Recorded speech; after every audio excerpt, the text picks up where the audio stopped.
Hi అండి, నేను మీ DSP special ఎడ్యుకేటర్ని. ఈరోజు మనం మెంటల్ ఇల్నెస్ గురించి చెప్పుకుందాం. మెంటల్ ఇల్నెస్ అనేది ఒక డిజార్డర్ అండి. డిజార్డర్ అంటే శాశ్వతమైనది కాదు, మధ్యలో ఏ విధంగానైనా సంభవించవచ్చు. మొదటిగా యాంగ్జైటీ డిజార్డర్ అండి. యాంగ్జైటీ డిజార్డర్, తర్వాత ఏఎస్డి అంటే ఆటిజం స్పెక్ట్రమ్ డిజార్డర్.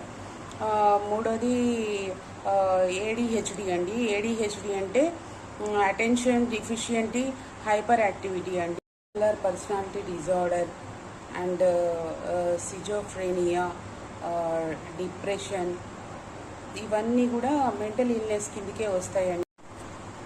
యాంగ్జైటీ డిజార్డర్లో అతిగా ప్రవర్తించడము, తొందరపాటుతనము, విషయంలోనూ తొందరపాటు, అందరికన్నా ముందుగా తెలుసుకోవాలన్న ఆతృత, ఇవన్నీ ఉంటాయండి. అంటే ఆటిజం స్పెక్ట్రమ్ డిజార్డర్ అండి. ఈ డిజార్డర్లో పిల్లలు తన చుట్టూ ఉన్న పరిసరాలు, చుట్టుపక్కల ఏం జరుగుతుందో పట్టించుకోకుండా వారిగా సడన్గా నవ్వడము, సడన్గా అరవడము, సడన్గా కేకలు పెట్టడము, తనలో తానే నవ్వుకోవడము, తనలో తానే అర్చుకోవడము, ఇవన్నీ చేస్తూ ఉంటారండి ఆటిజంలో. రాయడానికి కానీ చదవడానికి కానీ ఏ విషయానికి తొందరగా స్పందించరు, ఇష్టపడరు. చదవడానికి వాళ్ళ పనులు వాళ్ళు చేసుకోవడానికి కూడా ఇష్టపడరండి. వాళ్ళకి ఎక్కువగా చిరాగ్గా ఉండడము, కోపం ఎక్కువ రావడము, ఇలాంటివన్నీ ఉంటాయి. ఏడిహెచ్డి అంటే autism attention deficient hyper activity అండి. ఈ పిల్లల్లో వీరిలో మెదడు పనితీరులో లోపం వలన, అంటే బ్రెయిన్కి సంబంధించిన నర్వ్ సిస్టమ్ లోపం ఉండడం వలన వీరికి ప్రాబ్లం వస్తుందండి. ఈ హైపర్ టెన్షన్ ఎక్కువగా ఉంటుంది వీరిలో. వీరు సడన్గా పైకి ఎక్కేయడము, స్టెప్స్ మీదకి ఎక్కేయడం కానీ, అక్కడి నుంచి పైన ఎత్తులో నుంచి దూకడం కానీ, ఇలాంటివన్నీ చేస్తూ ఉంటారు. కొంచెం వింతగా ప్రవర్తిస్తూ ఉంటారు. చుట్టుపక్కల పరిసరాలని వాటిని అబ్జర్వ్ చేయరు, పట్టించుకోరు. వాళ్ళకి నచ్చిన విధంగా వాళ్ళు ఉండడానికి ఇష్టపడతారు. ఏడిహెచ్డి పిల్లల్ని కానీ, ఈ మెంటల్ ఇల్నెస్లో ఉన్న ఎవరినైనా పిల్లల్ని వాళ్ళకి వద్దు, చెయ్యొద్దు అని, అలా అంటే వాళ్ళకి ఇష్టమైన పనులు చెయ్యొద్దు, వద్దు అని చెప్తే అండి. బైపోలార్ డిజార్డర్లో ఒక విషయాన్ని తలుచుకుని పిల్లలు గట్టిగా ఏడవడము, మరొక విషయాన్ని తలుచుకుని నవ్వడము, ఇలా రెండు రకాలుగా వాళ్ళు సడన్గా మూడ్ అనేది చేంజ్ అయిపోతూ ఉంటుందండి. తలుచుకుని బాధపడుతూ ఉంటారు. దీన్నే బైపోలార్ డిజార్డర్ అంటారు. ఇద్దరు వ్యక్తుల లక్షణాలని ఒక్కరే ప్రదర్శిస్తూ ఉంటారండి.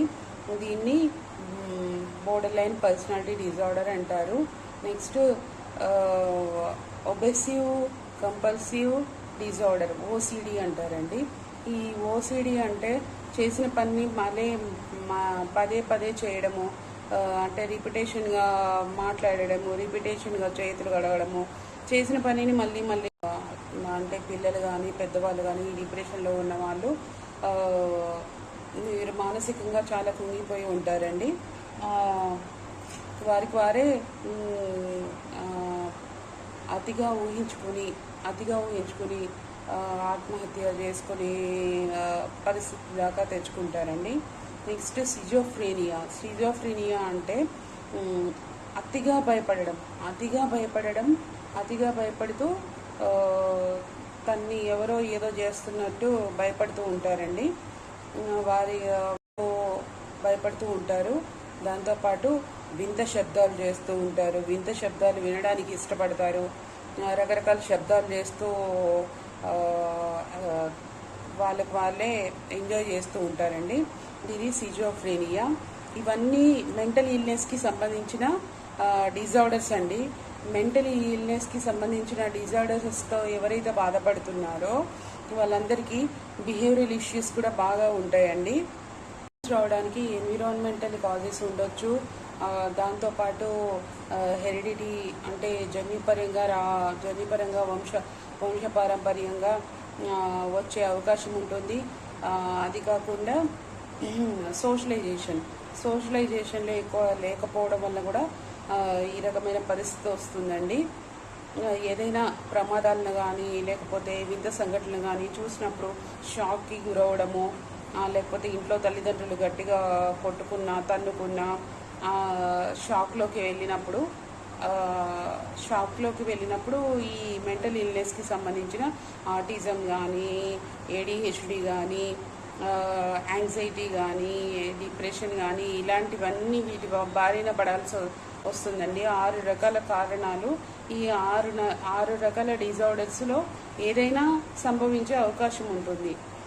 అంటే పిల్లలు కానీ పెద్దవాళ్ళు కానీ సడన్గా చూడకూడని సంఘటనలు చూసినప్పుడు కానీ అలా షాక్లోకి వెళ్ళిపోతారండి. ఫిజికలీ ఛాలెంజ్డ్ పిల్లలు కానీ, మెంటలీ రిటైర్డ్ పిల్లలు కానీ, మెంటల్ ఇల్నెస్ కలిగిన వాళ్ళు కానీ ఎవరైనా సరేనండి, వీరికి స్పెషల్ ఎడ్యుకేషన్ అంటే వారికి తగ్గట్టు వాళ్ళ ప్రాబ్లంకి తగ్గట్టుగా స్పెషల్ ఎడ్యుకేషన్ అన్ని దేశాలలోనూ మెంటల్ ఇల్నెస్కి సంబంధించిన ప్రాబ్లమ్సే ఫేస్ చేస్తున్నారు.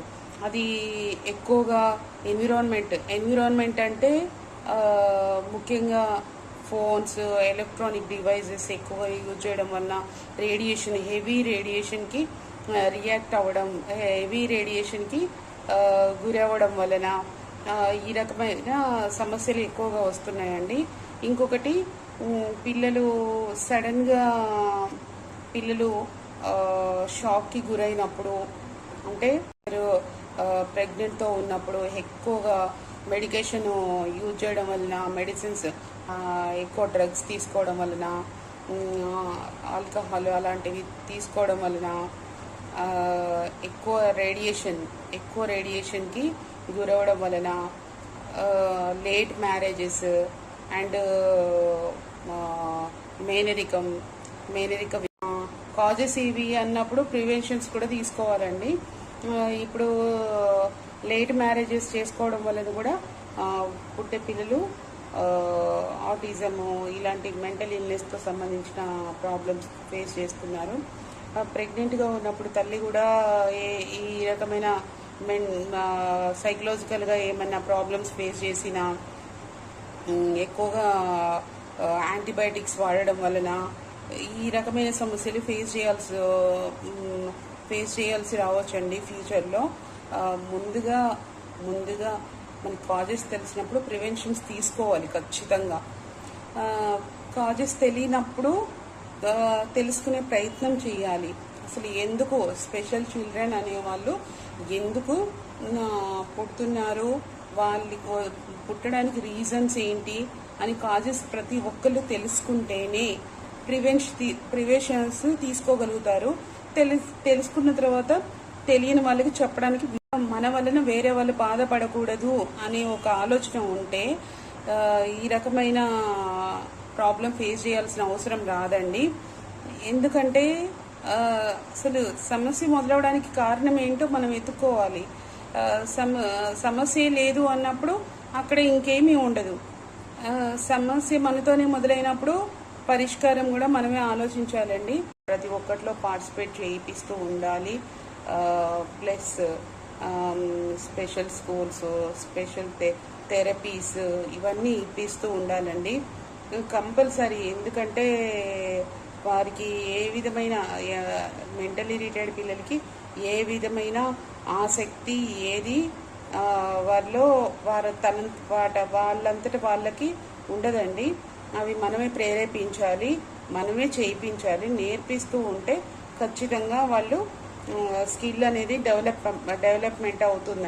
మెంటల్ ఇల్నెస్ కానీ మెంటల్ రిటైర్డ్ పిల్లలు కానీ వీళ్ళకి ప్రాబ్లం ఎంత ఉంది ఏంటి అనేది ఎలా మెజర్ చేస్తారు అంటే వాళ్ళ ఐక్యూ లెవెల్ని బట్టి వాళ్ళకున్న ప్రాబ్లమ్ని డిసైడ్ చేస్తారండి. ఐక్యూ లెవెల్ అనేది వారికి ఏ విధంగా ఉంది అనేది ఐక్యూ టెస్ట్ ద్వారా మాత్రమే తెలుస్తుంది. ఇంకా వాళ్ళకి ఫిజికల్గా మెంటల్గా కేస్ హిస్టరీ తీసుకున్నప్పుడు దాని ద్వారా తెలిసిపోతుందండి ప్రాబ్లం ఎంతవరకు ఉంది, ఎలా వచ్చింది, దానికి సొల్యూషన్ ఏంటి, ఎన్ని రోజులు, అంటే వీళ్ళకి ఖచ్చితంగా ఇన్ని రోజుల వరకు ట్రీట్మెంట్ ఉంటుంది, ఇన్ని రోజుల వరకు ఎడ్యుకేషన్ ఉంటుందని చెప్పలేమండి. ఒక్కొక్కసారి లైఫ్ టైం కూడా ఎడ్యుకేషన్ అనేది కంపల్సరీ, స్పెషల్ ఎడ్యుకేషన్ అనేది. ఫిజికలీ ఛాలెంజ్డ్ పిల్లలైనా, మెంటలీ రిటైర్డ్ పిల్లలైనా, ఎవరైనా సరే వారి ప్రాబ్లం ఎంత మేరకు ఉంది అనేది, మైల్డ్లో ఉందా, మోడరేట్లో ఉందా, సివియర్లో ఉందా, ప్రొఫౌండ్లో ఉందా అని తెలుసుకుని దాన్ని బట్టి మాత్రమే ఎవరైనా స్పెషల్ ఎడ్యుకేషన్ కానీ, డాక్టర్స్ థెరపీస్ కానీ, ట్రీట్మెంట్ కానీ ఏదైనా ఇవ్వడానికి సాధ్యపడుతుందండి.